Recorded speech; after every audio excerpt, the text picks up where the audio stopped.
नमस्कार। स्वागत है आप सभी का कहानी संसार में। आज ऊषा प्रियंवदा की कहानी वापसी। गजाधर बाबू ने कमरे में जमा सामान पर एक नज़र दौड़ाई। 2 बक्स, डोलची, बाल्टी। यह डिब्बा कैसा है गणेशी? उन्होंने पूछा। गणेशी बिस्तर बांधता हुआ कुछ गर्व, कुछ दुख, कुछ लज्जा से बोला, घर वाली ने साथ में कुछ बेसन के लड्डू रख दिए हैं। कहा बाबूजी को पसंद थे। अब कहाँ हम गरीब लोग आपकी कुछ खातिर कर पाएंगे। घर जाने की खुशी में गजाधर बाबू ने एक विषाद का अनुभव किया। जैसे एक परिचित स्नेह, आदरमय सहज समाज से उनका नाता टूट रहा था। कभी कभी हम लोगों की भी खबर लेते रहिएगा, गणेशी बिस्तर में रस्सी बांधता हुआ बोला। कभी कुछ ज़रूरत हो तो लिखना गणेशी, इस अगहन तक बिटिया की शादी कर दो। गणेशी ने अंगूछे के छोर से आंखें पोंछी। अब आप लोग सहारा न देंगे तो कौन देगा? आप यहाँ रहते तो शादी में कुछ हौसला रहता। गजाधर बाबू चलने को तैयार बैठे थे। रेलवे क्वार्टर का वह कमरा जिसमें उन्होंने कितने वर्ष बिताए थे, उनका सामान हट जाने से कुरूप और नग्न लग रहा था। आंगन में रोपे पौधे भी जान पहचान के लोग ले गए थे और जगह जगह मिट्टी बिखरी हुई थी। पर पत्नी, बाल बच्चों के साथ रहने की कल्पना में यह बिछोह एक दुर्बल लहर की तरह उठकर विलीन हो गया। गजाधर बाबू खुश थे। 35 साल की नौकरी के बाद वह रिटायर होकर जा रहे थे। इन वर्षों में अधिकांश समय उन्होंने अकेले रहकर काटा था। उन अकेले क्षणों में उन्होंने इसी समय की कल्पना की थी जब वह अपने परिवार के साथ रह सकेंगे। इसी आशा के सहारे वह अपने अभाव का बोझ ढो रहे थे। संसार की दृष्टि से उनका जीवन सफल कहा जा सकता था। उन्होंने शहर में एक मकान बनवा लिया था। बड़े लड़के अमर और लड़की कांति की शादियां कर दी थीं। 2 बच्चे ऊंची कक्षाओं में पढ़ रहे थे। गजाधर बाबू नौकरी के कारण प्रायः छोटे स्टेशनों पर रहे और उनके बच्चे तथा पत्नी शहर में, जिससे पढ़ाई में बाधा न हो। गजाधर बाबू स्वभाव से बहुत स्नेही व्यक्ति थे और स्नेह के आकांक्षी भी। जब परिवार साथ था, ड्यूटी से लौटकर बच्चों से हंसते बोलते, पत्नी से कुछ मनोविनोद करते। उन सब के चले जाने से उनके जीवन में गहन सूनापन भर उठा। खाली क्षणों में उनसे घर में टिका न जाता। कभी प्रकृति के न होने पर भी उन्हें पत्नी की स्नेहपूर्ण बातें याद आती रहती। दोपहर में गर्मी होने पर भी 2 बजे तक आग जलाए रखती और उनके स्टेशन से वापस आने पर गर्म गर्म रोटियां सेकती। उनके खा चुकने पर और मना करने पर भी थोड़ा सा कुछ और थाली में परोस देती और बड़े प्यार से आग्रह करती। जब वह थके हारे बाहर से आते तो उनकी आहट पा वह रसोई के द्वार पर निकल आती और उनकी सलज्ज आंखें मुस्कुरा उठती। गजाधर बाबू को तब हर छोटी बात भी याद आती और उदास हो उठते। अब कितने वर्षों बाद वह अवसर आया था जब वह फिर उसी स्नेह और आदर के मध्य रहने जा रहे थे। टोपी उतारकर गजाधर बाबू ने चारपाई पर रख दी। जूते खोलकर नीचे खिसका दिए। अंदर से रह रहकर कहकहों की आवाज़ आ रही थी। इतवार का दिन था और उनके सब बच्चे इकट्ठे होकर नाश्ता कर रहे थे। गजाधर बाबू के सूखे होठों पर स्निग्ध मुस्कान आ गई। उसी तरह मुस्कुराते हुए वह बिना खांसे हुए अंदर चले गए। उन्होंने देखा कि नरेंद्र कमर पर हाथ रखे शायद रात की फिल्म में देखे गए किसी नृत्य की नकल कर रहा था और बसंती हंस हंस कर दुहरी हो रही थी। अमर की बहू को अपने तन बदन, आंचल या घूंघट का कोई होश न था और वह उन्मुक्त रूप से हंस रही थी। गजाधर बाबू को देखते ही नरेंद्र धप से बैठ गया और चाय का प्याला उठाकर मुंह से लगा लिया। बहू को होश आया और उसने झट से माथा ढक लिया। केवल बसंती का शरीर रह रहकर हंसी दबाने के प्रयत्न में हिलता रहा। गजाधर बाबू ने मुस्कुराते हुए उन लोगों को देखा, फिर कहा, क्यों नरेंद्र, क्या नकल हो रही थी? कुछ नहीं बाबूजी, नरेंद्र ने सिरपिटा कर कहा। गजाधर बाबू ने चाहा कि वह भी इस मनोविनोद में भाग लेते, पर उनके आते ही जैसे सब कुंठित हो चुप हो गए। इससे उनके मन में थोड़ी सी खिन्नता उपज आई। बैठते हुए बोले, बसंती, चाय मुझे भी देना। तुम्हारी अम्मा की पूजा अभी चल रही है क्या? बसंती ने माँ की कोठरी की ओर देखा। अभी आती ही होंगी और प्याले में उनके लिए चाय छानने लगी। बहू चुपचाप पहले ही चली गई थी। अब नरेंद्र भी चाय का आखिरी घूंट पीकर उठ खड़ा हुआ। केवल बसंती पिता के लिहाज में चौके में बैठी माँ की राह देखने लगी। गजाधर बाबू ने एक घूंट चाय पी, फिर कहा, बेटी चाय तो फीकी है, लाइए चीनी और डाल दूं? बसंती बोली, रहने दो, तुम्हारी अम्मा जब आएगी तभी पी लूँगा। थोड़ी देर में उनकी पत्नी हाथ में अर्घ्य का लोटा लिए निकली और अशुद्ध स्तुति कहते हुए तुलसी में डाल दिया। उन्हें देखते ही बसंती भी उठ गई। पत्नी ने आकर गजाधर बाबू को देखा और कहा, अरे आप अकेले बैठे हैं, ये सब कहाँ गए? गजाधर बाबू के मन में फांस सी कसक उठी। अपने अपने काम में लग गए हैं, आखिर बच्चे ही हैं। पत्नी आकर चौके में बैठ गई। उन्होंने नाक भौंक चढ़ाकर चारों ओर जूठे बर्तनों को देखा, फिर कहा, सारे जूठे बर्तन पड़े हैं, इस घर में धर्म करम कुछ नहीं, पूजा करके सीधे चौके में घुसो। फिर उन्होंने नौकर को पुकारा। जब उत्तर न मिला तो एक बार और उच्च स्वर में पुकारा। फिर पति की ओर देखकर बोली, बहू ने भेजा होगा बाजार, और एक लंबी सांस लेकर चुप हो गईं। गजाधर बाबू बैठकर चाय और नाश्ते का इंतजार करते रहे। उन्हें अचानक ही गणेशी की याद आ गई। रोज़ सुबह पैसेंजर आने से पहले यह गरम गरम पूरियाँ और जलेबियाँ और चाय लाकर रख देता था। चाय भी कितनी बढ़िया, कांच के गिलास में ऊपर तक भरी लबालब, पूरे 2.5 चम्मच चीनी और गाढ़ी मलाई। पैसेंजर भले ही रानीपुर लेट पहुँचे, गणेशी ने चाय पहुँचाने में कभी देर नहीं की। क्या मजाल कि कभी उससे कुछ कहना पड़े। पत्नी का शिकायत भरा स्वर सुन के उनके विचारों में व्याघात पहुंचा। वह कह रही थी, सारा दिन इसी खिचखिच में निकल जाता है। इस गृहस्थी का धंधा पीटते पीटते उम्र बीत गई, कोई जरा हाथ भी नहीं बटाता। बहू क्या किया करती है?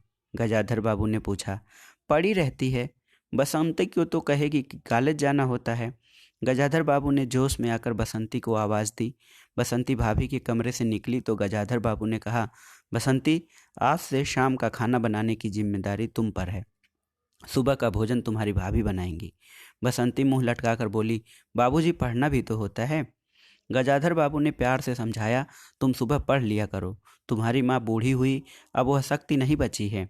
तुम हो, तुम्हारी भाभी है, दोनों को मिलकर काम में हाथ बटाना चाहिए।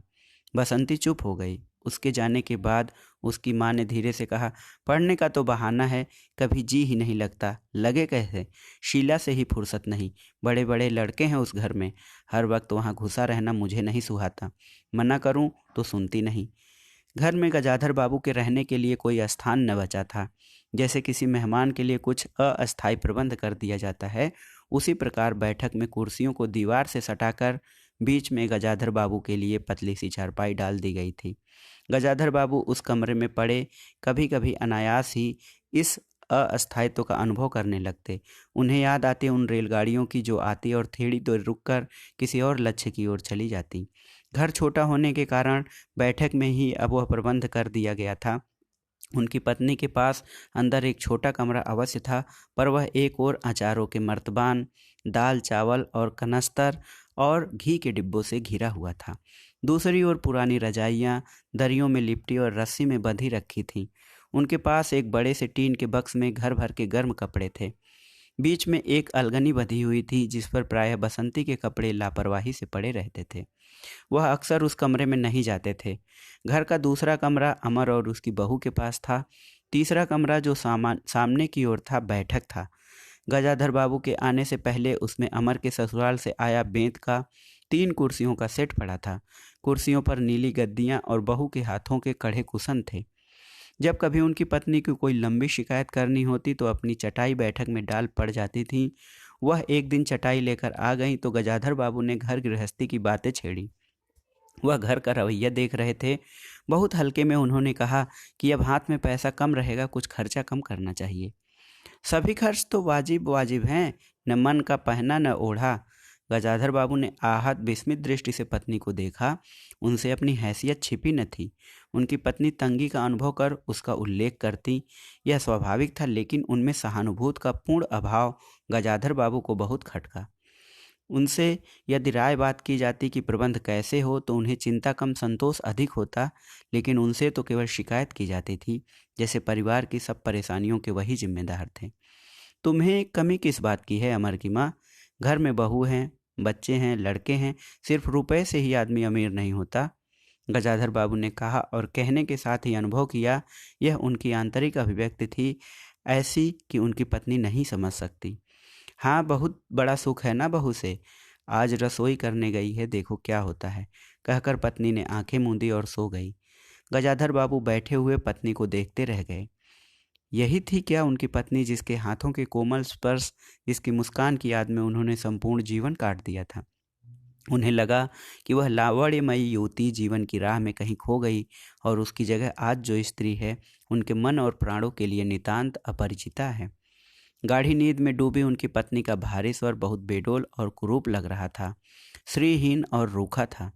गजाधर बाबू देर तक निस्वंग दृष्टि से पत्नी को देखते रहे और फिर लेटकर छत की ओर ताकने लगे।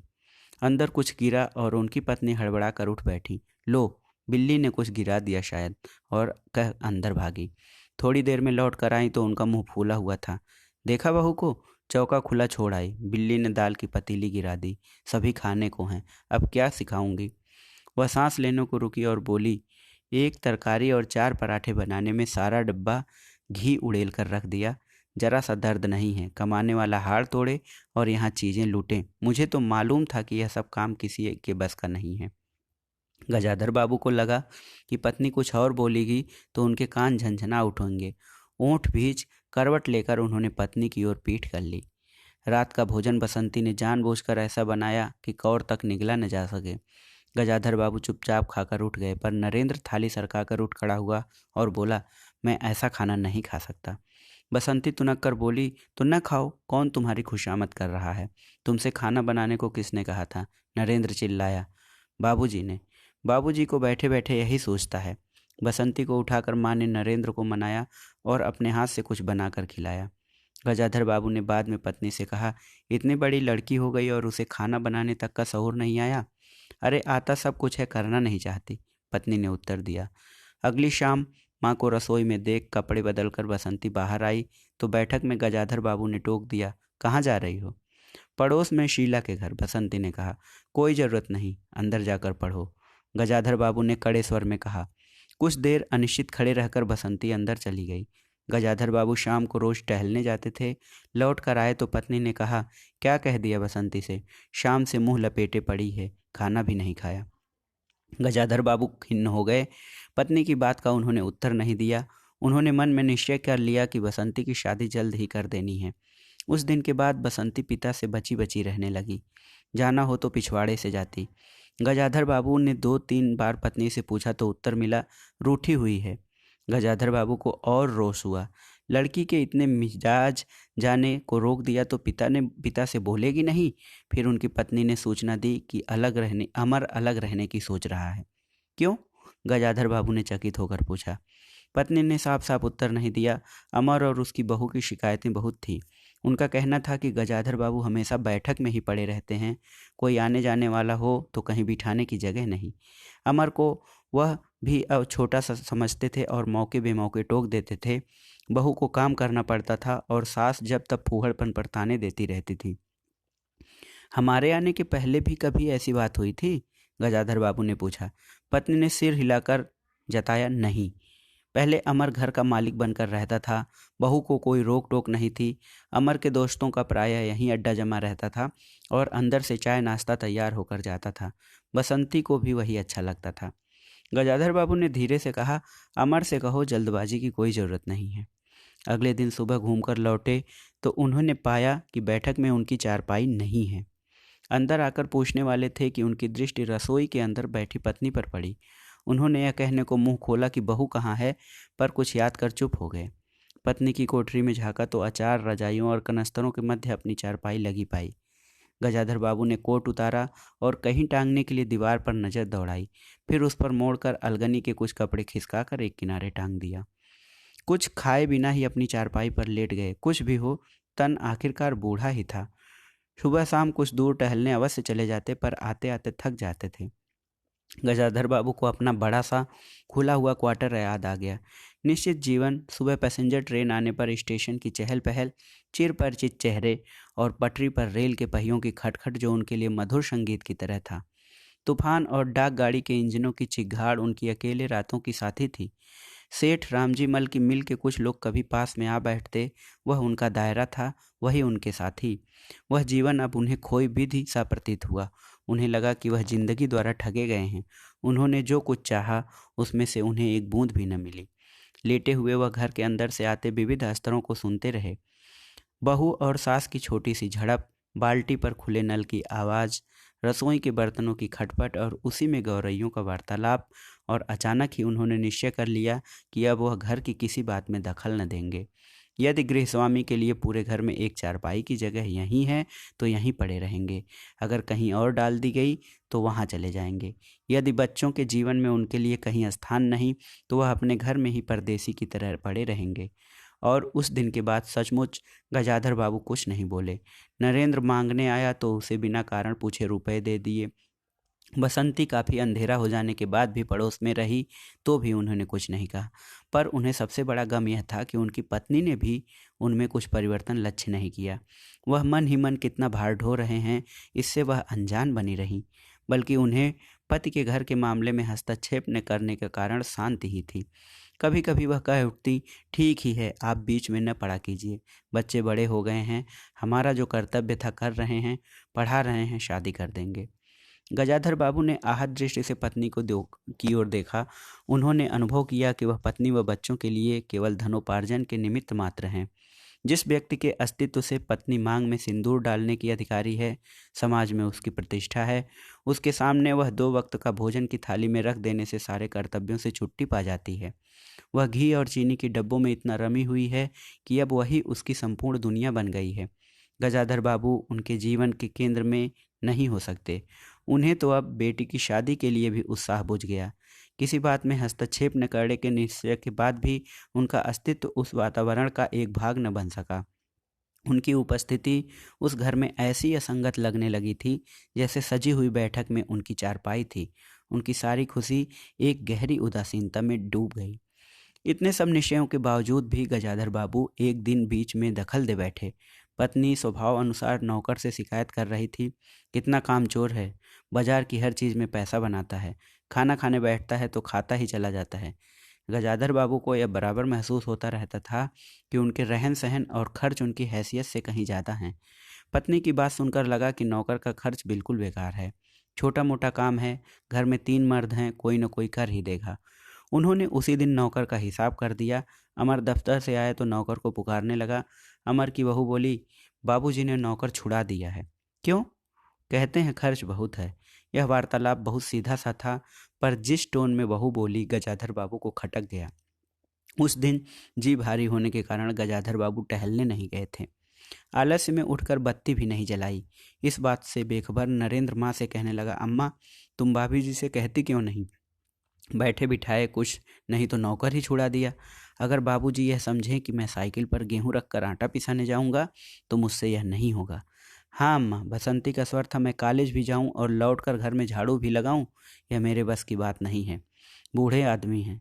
अमर भुनभुनाया, चुपचाप पड़े रहें, हर चीज़ में दखल क्यों देते हैं? पत्नी ने बड़े व्यंग से कहा, और कुछ नहीं सूझा तो तुम्हारी बहू को ही चौके में भेज दिया। वह गई तो 15 दिन का राशन 5 दिन में बनाकर रख दिया। बहू कुछ कहे इससे पहले ही चौके में घुस गई। कुछ देर में अपनी कोठरी में आई और बिजली चलाई तो गजाधर बाबू को लेटे देख कर बड़ी सिटपिटाई। गजाधर बाबू की मुख मुद्रा से वह उनके भावों का अनुमान न लगा सकी। वह चुप आंख बंद किए लेटे रहे। गजाधर बाबू चिट्ठी हाथ में लिए अंदर लिए और पत्नी को पुकारा। वह भीगे हाथ लिए निकली और आंचल से पोंछती हुई पास आ खड़ी हुई। गजाधर बाबू ने बिना किसी भूमिका के से कहा, मुझे सेठ रामजी मल की चीनी मिल में नौकरी मिल गई है। खाली बैठे रहने से तो 2-4 पैसे घर में आए वही अच्छा है। उन्होंने तो पहले ही कहा था, मैंने मना कर दिया था। फिर कुछ रुक कर जैसे बुझी हुई आग में एक चिंगारी चमक उठी। उन्होंने धीमे स्वर में कहा, मैंने सोचा था बरसों तुम सबसे अलग रहने के बाद अवकाश पाकर परिवार के साथ रहूँगा। खैर परसों जाना है, तुम भी चलोगी? मैं? पत्नी ने सक पकाकर कहा, मैं चलूँगी तो यहाँ क्या होगा? इतनी बड़ी गृहस्थी, फिर सयानी लड़की। बात बीच में काटकर गजाधर बाबू ने हताश स्वर में कहा, ठीक है तुम यहीं रहो, मैंने तो ऐसे ही कहा था, और गहरे मौन में डूब गए।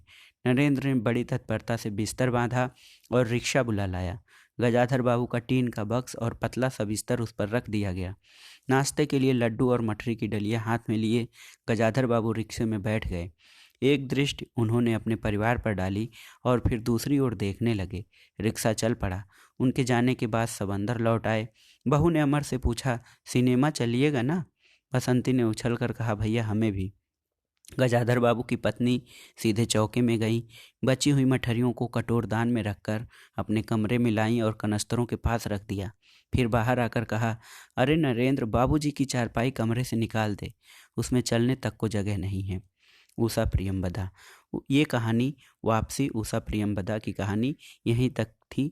पारिवारिक संबंधों पे आधार पे ये कहानी बहुत ही महत्वपूर्ण है, आप इसे ज़रूर सुनिएगा।